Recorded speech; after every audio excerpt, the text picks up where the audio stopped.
he looked up what foods trigger eczema. And he found that he looked at the list and he cross compared them to see what nutrients or toxins work in common between the 10 foods. And he found that 9 of the 10 foods contained vitamin A. So he then created his own diet just based on what he knew about nutrition. He didn't know, here's the funny thing about the diet he figured out. As I've been going backwards and kind of reverse engineering this whole thing based on his success, his diet was nearly perfect from all the stuff I found. He didn't know anything about this, but he kind of made this diet up. He calls it his prison diet. It's basically beef or bison, white or brown rice, and black beans was what he did. So it's a very low vitamin A diet. And he's been doing basically slight variations of this diet, but mostly that diet for going on 10 years now. And he has gotten his vitamin A level down to below lab detection limits. So they can't even tell him where it's at because they only measure down to a certain point. And he has fixed the jaundice. He has fixed the eczema. He has fixed his chronic kidney disease. He is the only person his nephrologists have seen who has fixed their chronic kidney disease and come out of it, and all their labs are normal now. So I got into the diet. I was about halfway through his first book. I'd been having a lot of success in my practice up to that point. I was doing hair analysis and I was doing nutrition stuff, and I was having a lot of success in my practice. But there was some of my long-term patients were having some nagging issues either creep up or come back.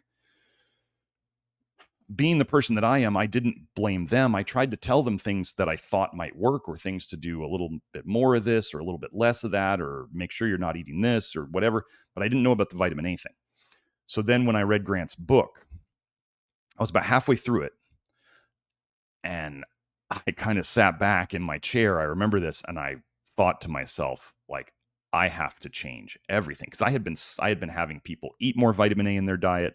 I had been having people supplement vitamin A as retinol palmitate. I had been having people supplement vitamin A as beef liver capsules. I had been doing vitamin A in my practice as I was taught in hair analysis. And people were getting better even with that.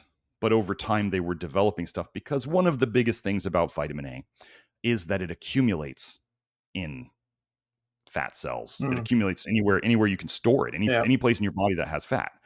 So that's one of the things that people seem to have forgotten these days, is a lot of people are really pushing the fat soluble vitamins hard, whether it's vitamin D or vitamin A or vitamin E. And it's always been known that these are fat soluble vitamins. And if you take in more than you excrete in a daily basis for a long time, you are accumulating it. It's just math, right? It's just like your bank account, right? If you put in more money than you take out, your bank account grows. Well, that's what happens with toxic stuff too. So I started doing this kind of low vitamin A diet. I did my own version. I was never one to like going on the same diet every day. Really kind of, it's just not going to fit with my mental state. Grant can do it. He's an engineer. He's just like, I'm just going to eat so I can live, and doesn't really care. And a lot of people are like that in our group. But I wanted to expand it to find what are as many low vitamin A foods that work that we can eat. And as I did this, all of a sudden, as I went along, all of a sudden one day my psoriasis was gone.